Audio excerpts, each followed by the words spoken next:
Assalamualaikum warahmatullahi wabarakatuh. Selamat pagi kepada rekan-rekan semua. Perkenalkan, nama saya Dimas Barja Rizky, Ketua Kelompok dari Kelompok 2 Madapala Agama Sena, yang beranggotakan ada Cici Karikusuma, ada Citra Aulia Rahman, ada Cornelia Anissa Saputri, saya sendiri Dimas Barja Rizky, ada Dian Komala Dewi, Eva Nurhaliza, dan Fenty Nur Khalifah. Berdasarkan pertemuan yang telah kita lakukan pada hari Jumat yang lalu, tepatnya pada tanggal 2 September 2022, kita bersama-sama membahas perihal dengan moral value dari pentingnya sebuah aset atau manajemen keuangan. Apa yang dapat diambil pembelajaran dari mata kuliah kemarin, tepatnya pada tanggal 2 September tersebut adalah kita sebagai manusia harus memiliki penilaian jangka panjang terhadap kehidupan kita di masa yang akan mendatang. Karena persiapan yang dimulai dari dini, entah itu dari sistem manajemen keuangan kita, pola hidup kita, gaya hidup kita, maupun dengan penyimpanan aset kita, itu sangat menunjang kehidupan kita di masa yang akan mendatang. Aset itu penting, manajemen itu penting, serta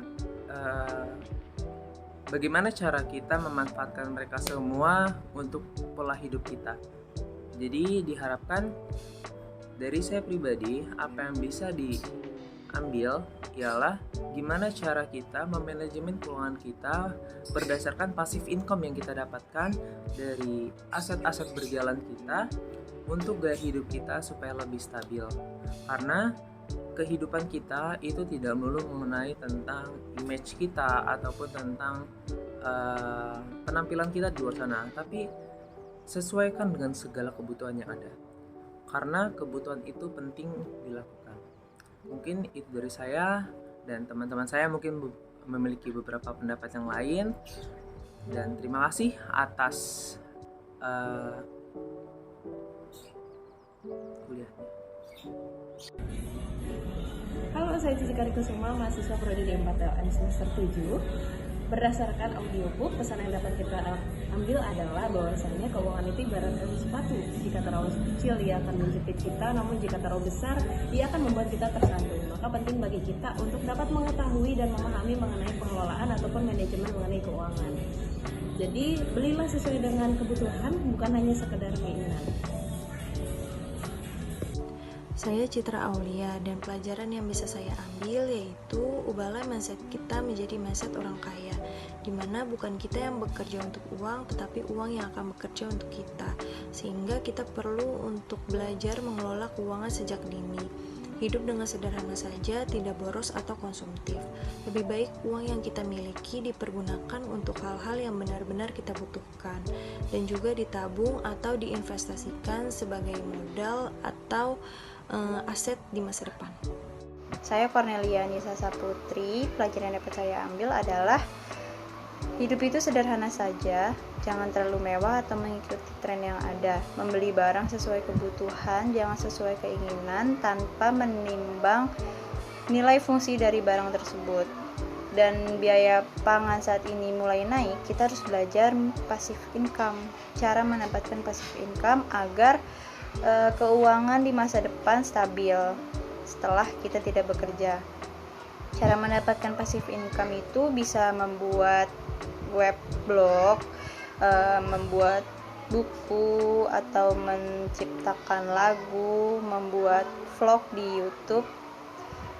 Kemudian bisa juga menyewakan kendaraan yang kita punya.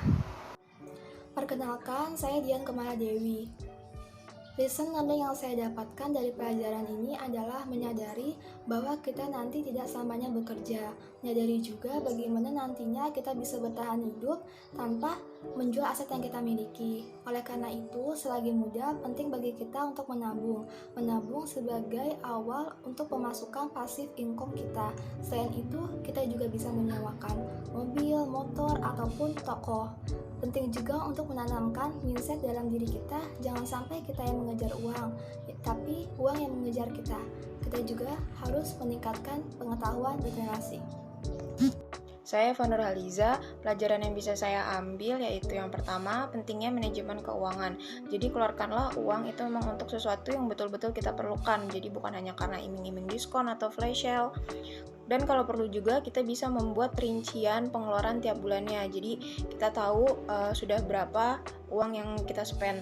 Kemudian yang kedua, rajin-rajinlah menabung, karena tabungan ini nantinya bisa digunakan sebagai modal untuk membeli aset di masa depan seperti emas, rumah, kontrakan, dan lain-lain yang nantinya bisa mendatangkan passive income untuk kita.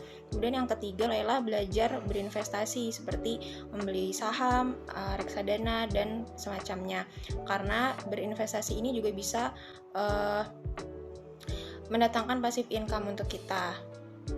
Halo, nama saya Fenrir Khalifah.